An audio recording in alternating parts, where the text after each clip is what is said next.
আসসালামু আলাইকুম। গল্পের আলাপন চ্যানেলে আপনাদের স্বাগতম। পড়ছি পুষ্প প্রণয় ধারা, পর্ব সংখ্যা 14।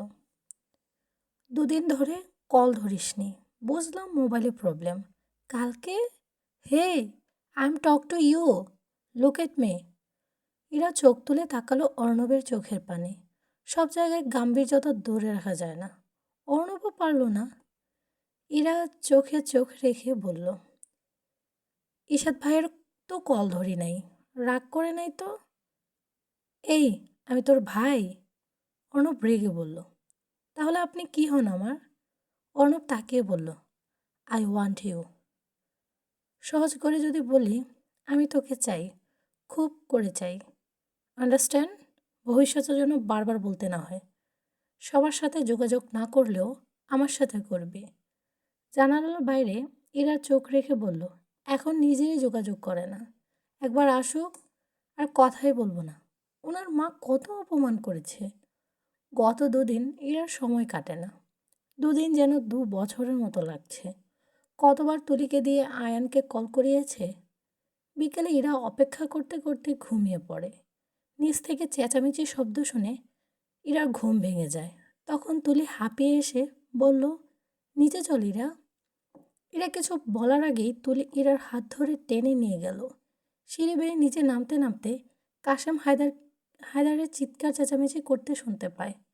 ইরা 1 পা 2 পা এগোতেই দেখে অর্ণবের মুখটা। অনেক কষ্টের পর আপন মানুষকে দেখলে সকল কষ্ট যেমন উপচে পড়ে, তেমনি ইরার চোখ থেকেও ঝরতে থাকে অজস্র নোনা জল। কিন্তু হঠাৎ চোখ যায় অর্ণবের পেছনে থাকা একটি মেয়ের দিকে, খুবই মায়াবী মুখশ্রী মেয়েটির। তখন অর্ণব কাশেম হায়দারের দিকে তাকিয়ে বলে, হ্যাঁ, আমি বিয়ে করেছি। এই মেয়েটা আমার ওয়াইফ। তুমি ভালো করে জানো তোমার নিয়মকানুন অন্যদের জন্য, আমি এসবের ধার ধারি না। আমি শুধু জানিয়েছি, মেনে নিতে বলিনি। কোন বংশের কোথা থেকে এসেছে এসব যাতে কেউ জিজ্ঞেস না করে। ওর একটাই পরিচয়, ও আমার বউ। সবাই নিশ্চুপ হয়ে শোনে অর্ণবের কথা। হঠাৎ ইরা সামনে বলে ওঠে, তাহলে আমি কে? সবাই অবাকের অষ্টম আসমানে ওঠে। অর্ণব ইরার চোখে তাকিয়ে বলে, আমি তোকে বিয়ে করব বলেছি?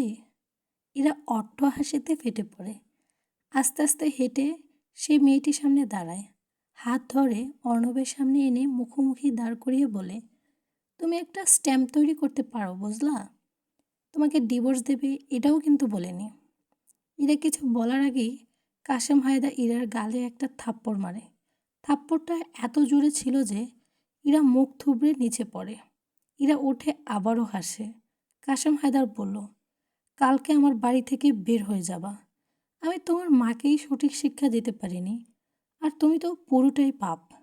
এরা আবারও হাসে। আমার আম্মু পৃথিবীতে এত একা ছিল, আমি কখনো বুঝতে পারলাম না। চলে যাব, থাকবো না এ বাড়িতে। তখনই হায়দার বাড়ির দরজা দিয়ে ঢুকলো শিহাব। আমি সবার কাছে ক্ষমা চাচ্ছি, না বলে বাড়িতে ঢোকার জন্য। ইরার সামনে এসে দাঁড়িয়ে মাটিতে চোখ রেখে সম্মানের সাথে বলল, চল, বাহিরে গাড়ি আছে। আমেনা ইরাকে বুকে জড়িয়ে ধরে বললেন, এত কঠিন হবেন না আপনি। বাচ্চা মেয়েটা মা হারা হয়েছে কদিন হলো, আমাদের ছাড়া কে আপন করে রাখবে? জামাই ওরে সহ্য করতে পারে না। কাশেম হায়দার রেগে বললেন, তুমিও চাইলে যেতে পারো। মারজানা শারমিন কিছু বলতে পারলেন না। শ্বশুরকে প্রচুর ভয় পান তারা। ইরা অর্ণবের দিকে কিছু সময় একদৃষ্টিতে তাকিয়ে বলে, চলেন শিহাব ভাই। তুলি ইরাকে জড়িয়ে ধরে কাঁদতে থাকে। তুই তুলি আর কিছু বলতে পারল না। ইরা চলে গেল। মারজানা শারমিনকে বলল, মেয়েটিকে উপরে দিয়ে আয়, শাড়ি দিয়ে আসিস তোর থেকে একটা। সবার যার যার রুমে চলে যায়, শুধু মারজানাই দাঁড়িয়ে থাকে। অর্ণব মারজানার দিকে তাকিয়ে জিজ্ঞাসা করে, ফুপি? মারজানা বেগম মাথা নাড়ে। অর্ণব আস্তে আস্তে পা ফেলে রুমে চলে যায়। ইরা সওদাগর বাড়িতে এসেছে আজ 1 সপ্তাহ। উঠানে বসে আছে ইরা মীরা। মীরা ইদানিং ইরাকে ভীষণ সময় দেয়, জীবনের মানে বোঝায়। ইরা তার নিশ্চুপভাবে শোনে। আলী সওদাগর নিচে নামে সিঁড়ি দিয়ে। রেগে বললেন, এ মেয়েকে আমার বাড়ি থেকে বের করব এখনই। বলে ইরার হাত মুষ্টিবদ্ধ করে ইরার হাত ধরে টেনে নিতে থাকে। ইরার অন্য হাতে ধরে রাখে আয়শা সওদাগর। কি করো সাব্বা? মায়াটা যাইব কই? ইরার দিকে তাকিয়ে বলে, কি করছস দামরি? ইরা কিছুই বলে না, শুধু আলী সওদাগরের মুখের দিকে তাকিয়ে থাকে। এই তাকানোতে ছিল হাজার হাজার না বলা কথা। এই তাকানোতে ছিল বাবার চোখে মায়া খোঁজার বৃথা চেষ্টা। এতে ইরাকে বেহায়া পদবি দেওয়া যেতেই পারে। আলী সওদাগর রেগে বললেন, চরিত্র খারাপ মেয়ে, যেখানে যাস ওইখানে আমার পরিচয় দেস কেন তুই? তুই আমার মেয়ে নোস, এটা তোকে বারবার বলিনি আমি? তুই অবৈধ সন্তান, পরকীয়ার সন্তান তুই। রক্ত খারাপ তোর। আমি পাপমুক্ত হতে চাই। এ পাপ আমার বাড়ি নষ্ট করবে। আমার বাড়ির মেয়েরা খারাপ হবে এ মেয়ের সাথে থেকে।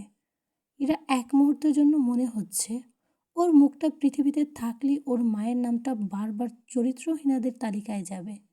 আয়শা সওদাগর কথা না বাড়িয়ে ইরাকে টেনে নিজের কক্ষে নিয়ে গেলেন। এটা পর্ব 15। ইরা ওর দাদির কোলে শুয়ে আছে। দাদি, আমার মায়ের কলঙ্ক কি আমি?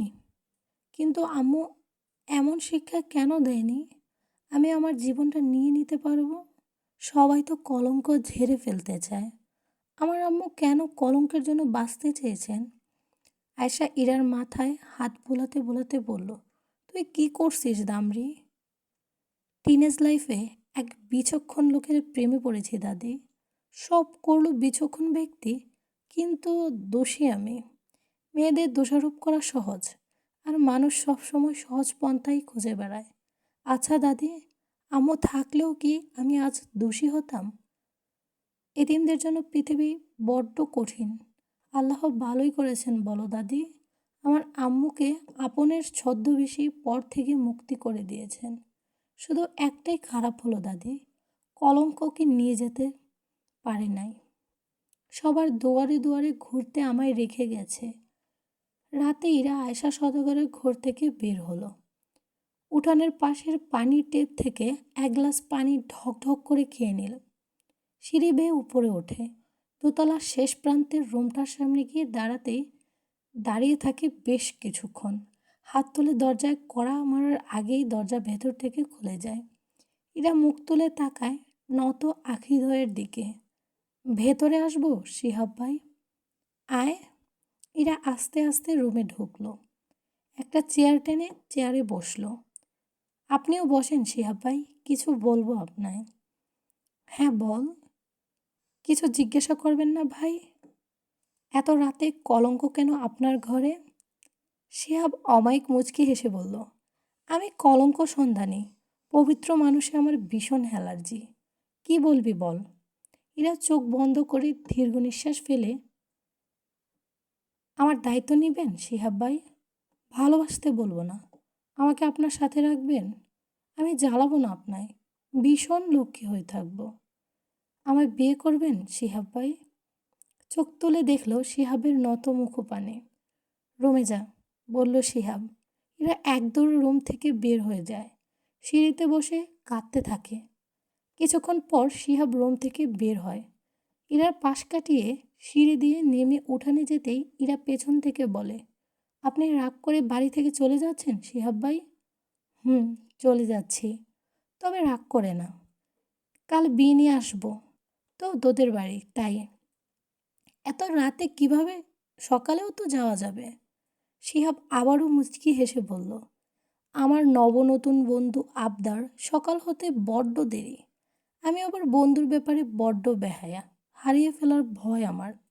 ছাদে বসে আছে মীরা, আকাশের দিকে তাকিয়ে বলে, আমি আজ ভীষণ খুশি। শুনছ আকাশ, শুনছ রাত, তুমি সাক্ষী। আমি আজ ভীষণ খুশি। একটা রাত হয়তো দেখল মীরার খুশি, যে খুশিতে চোখের অশ্রু বাদ মানে না। মীরারা দুঃখ পায়, ভালোবাসে, ভীষণ চায়, কিন্তু তারা পৃথিবীর বুকে কোনো ইতিহাস গড়তে পারে না। তাদের নাম সবসময় খাতার তৃতীয় পক্ষ বলেই লেখা হয়। সকালবেলা ইরা বসে আছে। উঠান থেকে চিৎকারের আওয়াজ শোনা যায়। ঈশাদ চিৎকার করছে, আমার বোন আমার সাথে থাকবে, কোনো বাড়ির মানুষ আমার বোনকে রাখতে হবে না। ইরা ঈশাদকে দেখে দৌড়ে এসে জড়িয়ে ধরল। ভাই, তুমি আসছো? আমি ভীষণ একা ভাই, আমি ভীষণ ক্লান্ত। আম্মু কেন আমায় নিল না? আলী সওদাগর রেগে বললেন, এ মেয়েকে আমার সহ্য হয় না। হাসান সওদাগর টেনে আলী সাহেবকে সাইডে নিয়ে গেলেন। ভাই, আপনি শান্ত হন, মাথা গরম করবেন না। আকলিমা শোকেয়া নিশ্চুপ দাঁড়িয়ে। তীব্র ইচ্ছা থাকলেও যখন কিছু বলা যায় না, এর থেকে অসহায় হয়তো কখনো লাগে না। তাদের মধ্যে বিরোধিতার তীব্র ইচ্ছা আছে, কিন্তু সাহস নেই। সে পরিস্থিতি কোনো মতে শান্ত হলো। ইরা ঈশাতের রুমে বসে আছে। তুই অর্ণবকে ভুল বুঝিস না ইরা। সব সময় সামনে থেকে যা দেখিস তা সত্যি নাও হতে পারে। ঘৃণা কর, সমস্যা নেই, কিন্তু অভিশাপ দিস না। আমি জানি না অর্ণব কেন এটা করেছে, কিন্তু এটা জানি ও ইচ্ছে করে করেনি। ইরা হাসল, তীব্র বেদনার হাসি। হেসে উত্তর দিল, নিঃসন্দেহে তুমি ভালো বন্ধু ভাইয়া, কিন্তু তোমাকে বেস্ট বাইয়ের পুরস্কার দিতে পারলাম না। আই এম সরি ভাই। এরা, তুই বোঝার চেষ্টা কর।